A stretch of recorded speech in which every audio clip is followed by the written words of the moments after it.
An ka foli ni waleɲuman dɔ bɛ ka ɲɛsin aw ma Mali kɔnɔ ani Mali kɔ kan ni kuma b'a sɔrɔ aw minnu sigilen don k'aw ɲɛmada jabaraniw fɛ walasa faamuya bɛ sɔrɔ aw fɛ. TV Shirifula bamanankan kunnafoni na walawalali bɛna k'aw ye minnu na Mali kunkan ani diɲɛ fan wɛrɛw kunkan ni y'a kuma selen ye.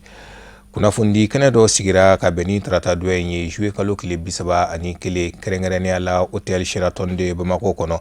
Nanzarala tɔnba Union Européenne ka jateminɛli kɛ jɛkulu fɛ ka ɲɛsin an ka kalata baaraw ma. Mungu bolo dara ka bɛn ni kari tɛmɛnen juillet kalo tile 29 Alamidu Badini Baba Keta olu ka sɔrɔlenw don.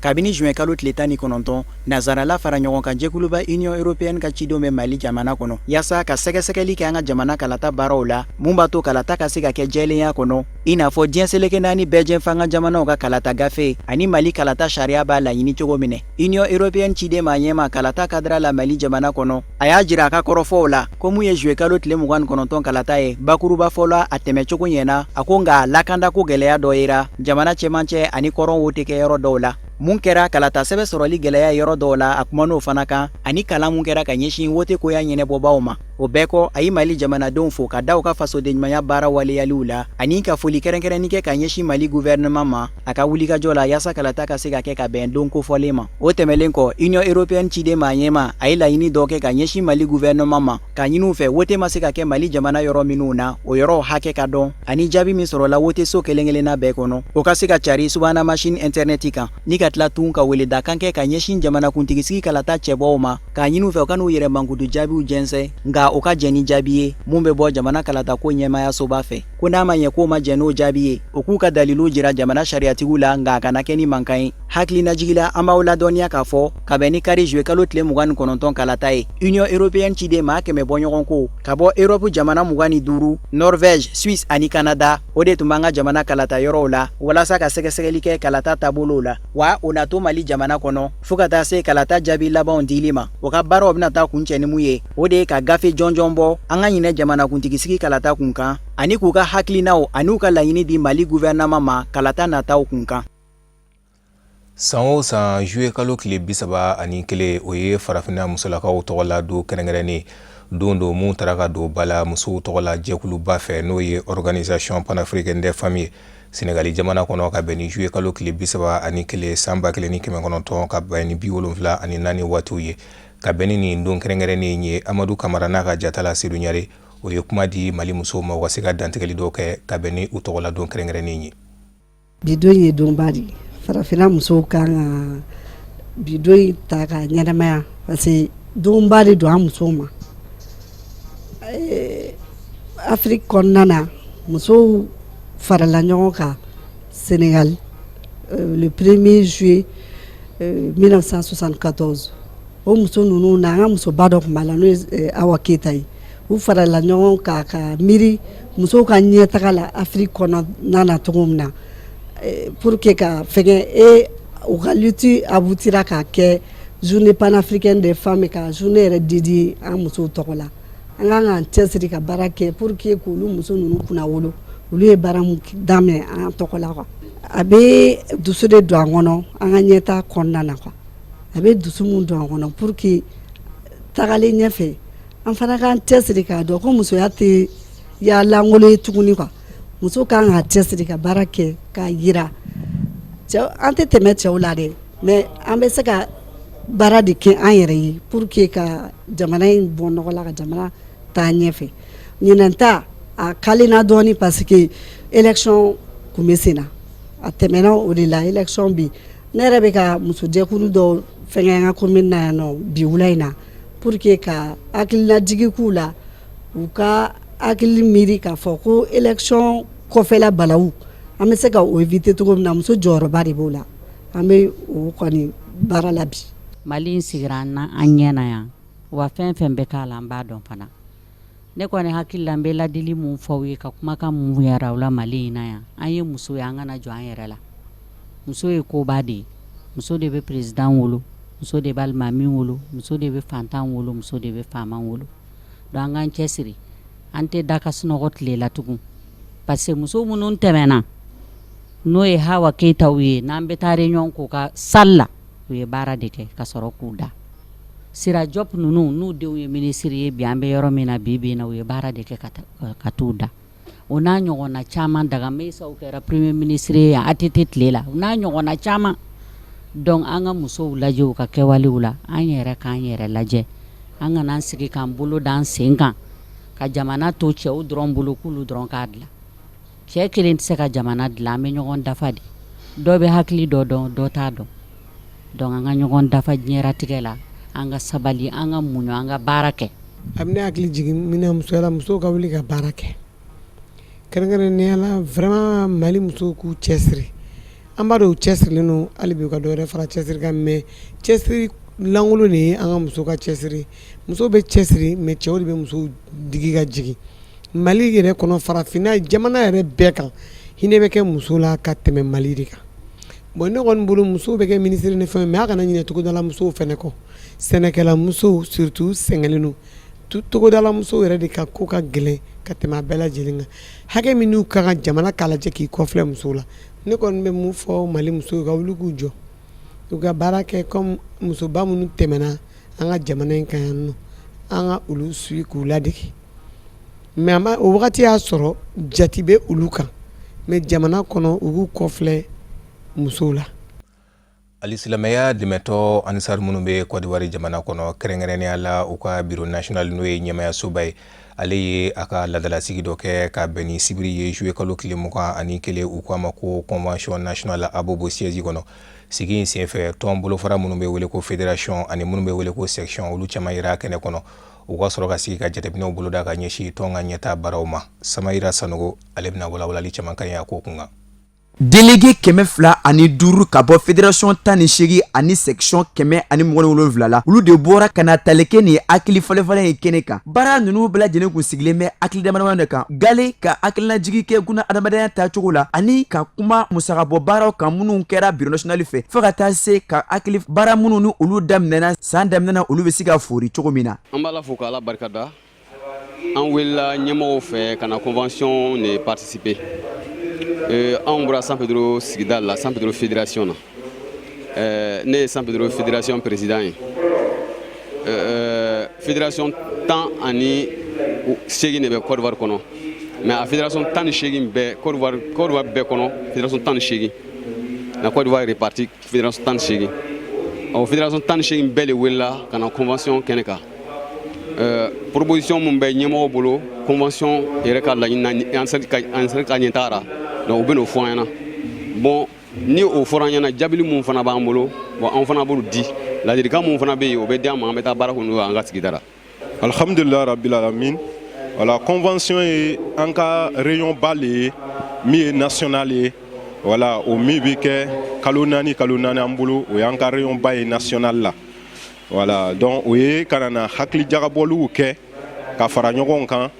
minnu bɛ se ka an permettre baara minnu kɛla kalo ninnu kɔnɔ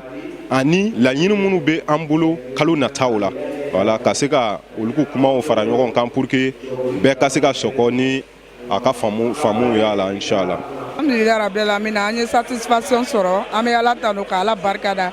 sabu ka da ka fédération 19 o de bɛ yen nɔ bon alhamdulillah wele bilala an ka ɲɛmɔgɔw bɛɛ lajɛlen ma bɛɛ lajɛlen ye kɛnɛ sɔrɔ donc an nisɔndiyara o la laɲini minnu fana ni tɔn bɛnna o kan n'o ye an ka ɲɛmɔgɔw ye u nana n'u ka laɲini fɛn o fɛn ye nabagaw jɛnna n'a bɛɛ lajɛlen ye wa faamu caman sɔrɔla baaraw la donc an bɛ Ala tanu ka Ala barikada. Délégué ninnu labalani ka fɛsɛfɛsɛli kɛ gafew kan minnu bɛ u ka baara tɛmɛnenw kofɔ ani ka sira kuraw ta minnu bɛ kɛ sababu ye silamɛya dɛmɛtɔ Ansar tɔn min bɛ Côte d'Ivoire u bɛ se ka sigi sen kan ani taa ɲɛfɛ cogo min na baara ninnu kɛra waati kɛrɛnkɛrɛnnen ye u du tɔndenw bolo walasa ka se ka ci minnu ni u ka ɲɛmɔgɔba ka hakilinaw bɛ tali kɛ ɲɔgɔn na ni o ye Ased Sherif Usman Madani Aidara ye. Bon alhamdulillah an bɛ Ala fo ka Ala barikada ka waleɲuman dɔn parce que comité contrôle national ani an ka président ka yamaruya n'o ye président Dawudi ye inshallah an bɛ kuma ale ka nɔ na mais an bɛ min fɔ kabini an yɛrɛ bɛ convention na ka na yan bi alhamdulillah bi convention ni a ye hakiliba di an ma sabu a bɛ bɛn jira Côte d'Ivoire yɛrɛ dugukolo fan bɛɛ lajɛlen ni ɲɔgɔn cɛ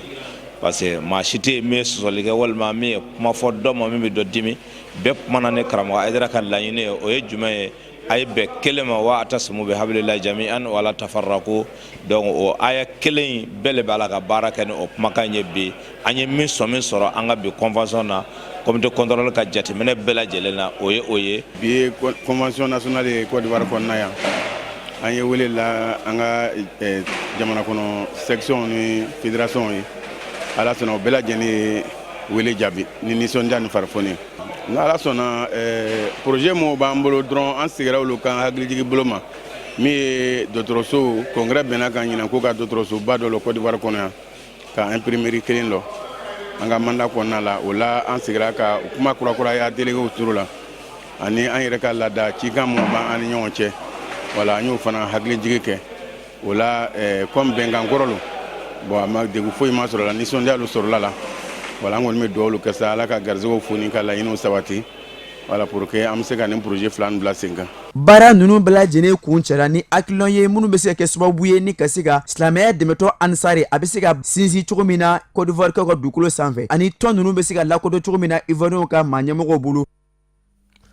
ɲɔgɔn da min bɛ kɛ kalandenw ni ɲɔgɔn cɛ togoya min na u bɛ se ka sanfɛ kalansow lasɔrɔ u k'a ma ko baccalauréat san 2018 ta jaabiw de bɔra ka bɛn ni ntɛnɛn juillet kalo tile 30 ka bɛn ni ɲinan sɛn kalanden minnu ye sebaya sɔrɔ kɛmɛ sarada la u bɛ bɛn 28 gɔri 52 ma n'i ye jateminɛ kɛ ka bɛn ni salon ta jaabi bɔlen i b'a ye k'a fɔ o diyara n'a ye bari sabula ka d'a kan kalanden minnu ye sebaya sɔrɔ la kɛmɛ sarada la u bɛ bɛn 32 gɔri 64 ma Amadou Kamara Siruɲare an ka jɛ ka ɲɛma olu ka sɔrɔlenw fɛ.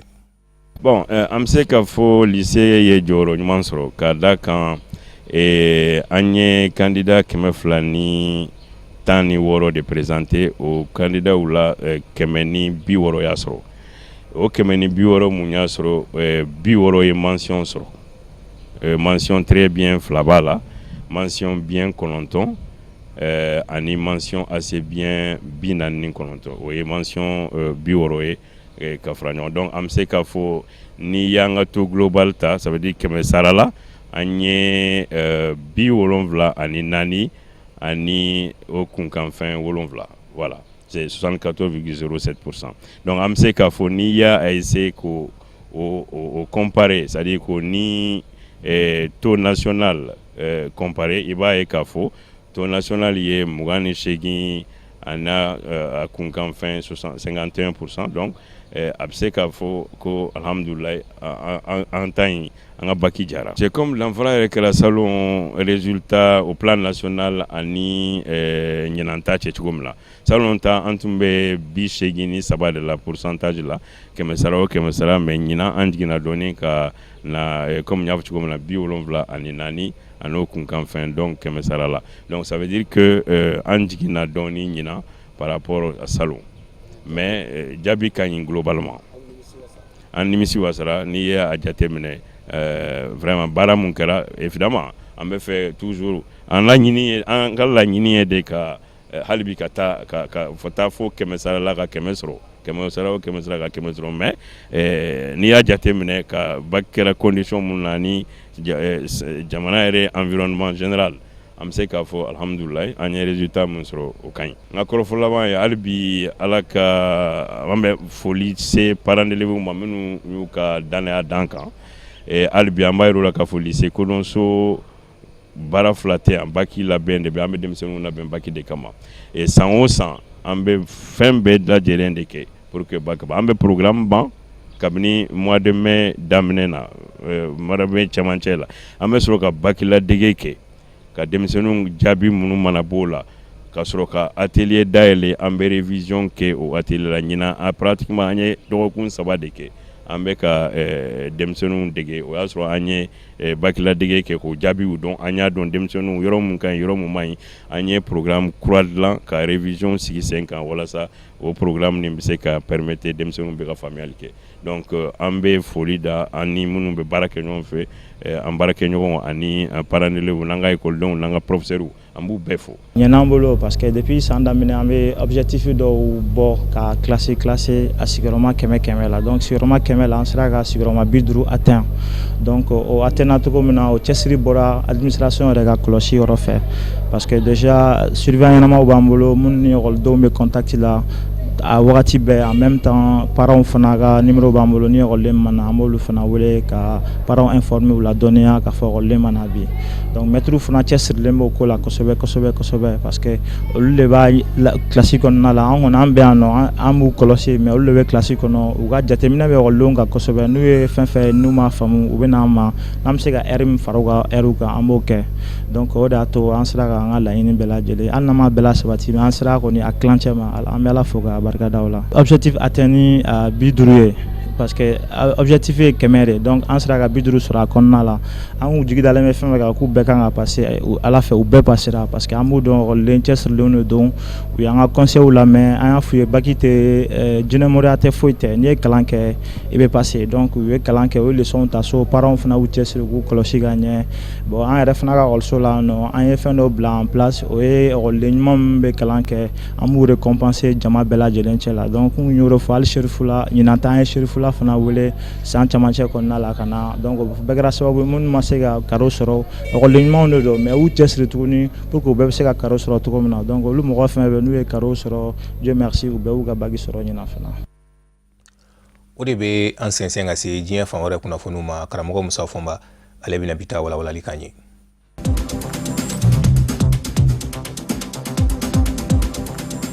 Burkina Faso jamana kɔnɔ sariya se min dajiralen kun don wasadenw na k'u ka lajɛ ka yɛlɛma don a la n'a bɛ tali kɛ kalata kunga san 2015 n'a fɛnɛ kuma cayalen kun don fangasinamatɔnw fan fɛ wasadenw ye a don bala fangasinamatɔn minnu bɛ wasabulon kɔnɔ olu y'u ka nisɔngoya jira ko in na ni ka sɔrɔ ka da tan ka bɔ yɔrɔ filaw minnu ye gwɛlɛya yɔrɔ ye o ye Burkina ka den minnu bɛ jamana kɔ kan lasigidensow minnu bɛ yen n'o ye consulat ye o bi sɛbɛn min di tungarankew ma ko carte consulaire u tɛ se ka kala ta n'o ye fo n'a kɛra passeport wale kele Burkinakaw ka jamana lakodɔn sɛbɛn ni o ye carte nationale d'identité ye wa o kala ta fɛnɛ o bi kɛ lasigidenso filaw de la a tɛ se ka kɛ fan wɛrɛ fɛ consulat ani ambassade fangasinamatɔnw y'a yira k'a fɔ olu tɛ se ka nin ko in fa mun cogo si la kɛrɛnkɛrɛnnen ɲɛna gouvernement ka nin hakilina ye barisabu ka d'a kan Konowari jamana kɔnɔ fɔlɔ Burkinakaw ka jamana lakodɔn sɛbɛn carte nationale d'identité o lakodɔn tɛ ye wa Burkinama ɲɛmaaw yɛrɛ de y'a yira k'a fɔ o man ka lakodɔn Konowari dugukolo kan gwɛlɛya filanan ye min ye carte consulaire biométrique min ba yɛlɛma man di subahana manji na mɛ don sɛbɛnfura kow la sɛbɛnfura min ba yɛlɛma man di ko fɔ kala ka taa n'o ye fangasinamatɔnw ni y'a yira k'a fɔ jamana ɲɛmaaw ye a yira olu la k'a fɔ carte 5000 ɲɔgɔnna de bɛ yen minnu ma tɛmɛ subahana manji fɛ ni o ye biométrique ye ko 5000 ka lajɛ k'o tɛmɛ subahana manji fɛ barisabu ka d'a kan o de lakodɔnnen don walasa i ka se ka kala ta Nzefirɛn Diabere fangasinamatɔ ɲɛmaa ka fangaɲini dɔ Union pour le progrès et le changement UPC o wasaden dɔ y'a yira k'a fɔ nin ko in ma jateminɛ hakili kunjɛ mɔ.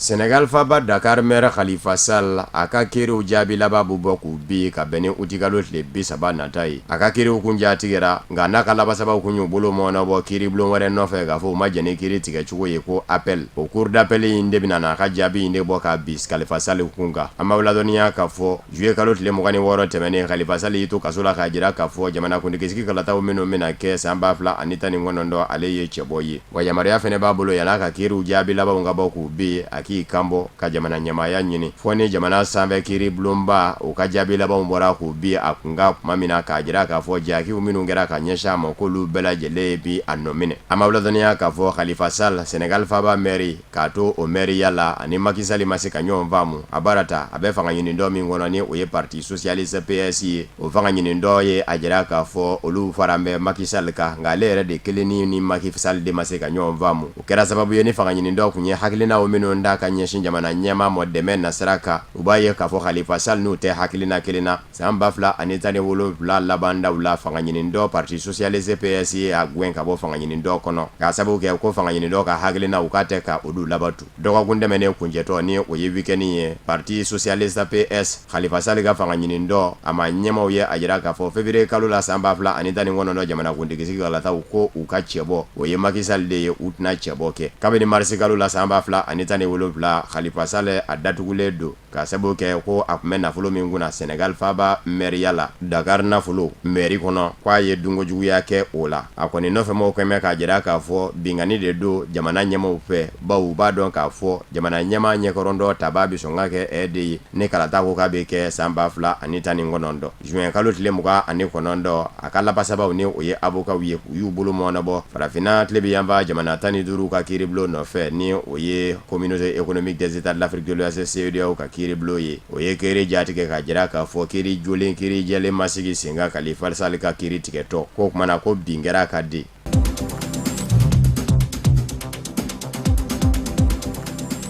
Congo Kinshasa jamanaden min ye san caman kɛ diɲɛ selekɛnɛ ni setigi jamanaw ka kiiribulon Cour pénale internationale CPI la Hollande jamana kɔnɔ hayi Jean-Pierre Mbemba a kan ka don ntɛnɛn don a kanubaw kɛ ngumɛ ka labɛn sabati ka bisimila dɔw yɛrɛ kun y'a yira k'a fɔ juillet kalo tile 31 k'a bi don ka bɛn ni o ye nka juillet kalo tile 31 ni o ye tarata ye o bɔra mɔ k'a kɛ araba uti kalo tile gale maa wɛrɛ min fɛnɛ kɛmɛ ka jamana bila ka sabu kɛ ani jamana ɲɛma Joseph Kabila ma ɲɔgɔn faamu Moïse Katumbi waritigi baɲi dulatitɔ tupisa mazembe tigi de kodo ni o yɛrɛ kun ye jamana ɲɛma jɛɲɔgɔn ye yanni san 2015 ka fɔ ɲɔgɔn kɔ ka ɲɔgɔn bila ale fɛnɛ ko a wulila ka jamana bila ka sabu kɛ ɲuɲu ni ɲaɲa wulila nɔfɛ fanga fɛ k'a kun gɛn kun bɛ ka wele bila mankan ni yajugu dɔw ma ko mercenaires ka na Joseph Kabila ka kafo bi o tɛmɛnen kɔfɛ kiiri wɛrɛ labana ka sigi senga a kɔ k'a kun ye dɔ ka sojɔlen bɔsi a la n'a ka se ye Moïse Katumbi a fɛnɛ ye laɲini kɛ ka fɔ juma nata ale b'a fɛ ka don Congo Kinshasa jamana kɔnɔ jamanakuntigisigi kalata min ni o bɛna kɛ décembre kalo tile 23 ni a ɲinini gafew bisimilali daminɛ bɛ n'a bɛ taa kunjɛ fɔ uti kalo la a yɛrɛ bɛna a ka jamana ɲɛmaya ɲinini gafe da Jean-Pierre Mbemba ta kɔni ale ka nali maa tɛ se ka gwɛlɛya don la barisabu ka d'a kan a ka passeport dira a mɔ ka ban Congo Kinshasa maa ɲɛmaaw fɛ kabini a b'a sigiyɔrɔ la Bruxelles la Belgique faaba la wa Congo faaba Kinshasa marabolo ɲɛmaa yɛrɛ ye a yira k'a fɔ a kɛn bɛ ka lakana tigilama dɔw bɔ minnu bɛna Jean-Pierre Mbemba gwɛngwɛ ka bɔ pankurunjigi kɛnɛ kan ka taa n'a ye a ka so min bɛ se ka to a bɛ lakana nka Jean-Pierre Mbemba kun ye laɲini min kɛ k'a fɔ a b'a fɛ ka taa faso de la fɔlɔ yan'a ka se Kinshasa faaba la n'o yɔrɔ bɛ wele ko Gemena Congo maa ɲɛmaaw ma jaabi di a mɔ o la k'a fɔ u bɛ jɛn ni a ye a ka pankuru ka Congo Kinshasa pan ka taa bisimila minɛ a faso la Moïse Katumbi ta de bɛ sɔn ka gwɛlɛya ko in na bawo Moïse Katumbi fana ye laɲini kɛ k'a fɔ ale kɔni bi bi in na ale bɛ Afrique Sud duguba kɔnɔ ni o ye Johannesburg ye n'ala ma baasi wɛrɛ kɛ a b'a fɛ ka don Congo Kinshasa jamana kɔnɔ ka bɛn ni juma ye kɛrɛnkɛrɛnnen ɲɛna a yɛrɛ sɔrɔ yɔrɔ Lumumbashi a ko a ka pankuru n'a yɛrɛ ta don jet privé ko maa 7 de bɛ sɔrɔ a kɔnɔ nka kuma min na ni Congo Kinshasa maa ɲɛmaaw y'o kuma mɛn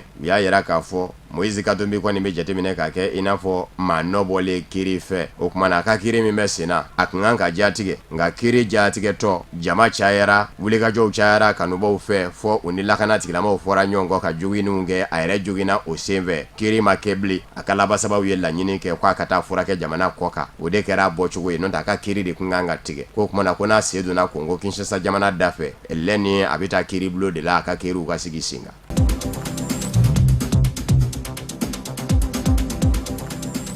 Zimbabwe jamana kɔnɔ jamanakuntigisigi kalataw kɛra ntɛnɛn juillet kalo tile 30 yanni kalata labɛnni jɛkulu k'a ka jaabiw bɔ k'u bin fan fila bɛɛ lajɛlen bɛ k'a jira k'a fɔ ne de kɛra sebaa ye jamana ɲɛma Emerson Mnangagwa min sababula ni Robert Mugabe ka fanga ɲinindɔ ZANU-PF ye Robert Mugabe jagoya bin ka bɔ fanga la ka na n'a ye ani fanga sinamatɔ ɲɛma kura Nelson Chamisa MDC fanga ɲinindɔ ɲɛma ninnu bɛɛ lajɛlen kɛmɛ k'a jira k'a fɔ u ye sebaaya ta jamanakuntigisigi kalataw la Nelson Chamisa denmisɛnnin do min si bɛ san 40 na a y'a yira k'a fɔ kɔni gɛn bɛ jamana ɲɛmaa ye ka ban bawo kalataso bata ɲɔgɔn na sera ka sɛgɛsɛgɛ fɛ ko jaabiw bɛɛ fara ɲɔgɔn kan min b'a yira k'a fɔ a ye Emerson Mnangagwa ti Emerson Mnangagwa fɛnɛ ye dantigɛli kɛ k'a jira k'a fɔ kalata yɛrɛ kɛra kɛcogo min na fɔlɔ k'o diyara ye bawo yɛlɛma dugu jɛra Zimbabwe jamana kɔnɔ kalatala hakɛ kalata yɛrɛ kɔnɔ ni u k'a ma ko taux de participation k'o ɲɔgɔn ma deli ka kɛ 100 sarala 75 de sɔrɔla o la k'o ye tare ye a ko ale yɛrɛ fɛnɛ ka jaabiw fana ko b'a jira k'a fɔ ale ye sebaaya ta maa minnu ye Zimbabwe politique bina ko ɲadomanganaw ye olu ye a yira k'a fɔ ko in dilan bɛ fan fila de ni ɲɔgɔn cɛ maa minnu ye togodalamaw ye sɛnɛkɛlaw ni mɔnikɛlaw ni baganmaralaw olu ka cɛbɔ o kɛn bɛ Emerson Mnangagwa ye maa minnu ye dugubakɔnɔmaw ye kɛrɛnkɛrɛnnen ɲɛna Zimbabwe faaba Harare olu ka maa kanu da kɛn bɛ fangasinamatɔ ɲɛma denmisɛnnin Nelson Chamisa de ne kalata jaabiw bɔra k'u bi k'a jira k'a fɔ fan fila si ma se ka maa hakɛ sɔrɔ min bɛ se ka tako kelen daga i ye tako filanan o bɛ boloda ka bɛn ni septembre kalo tile 8 ye.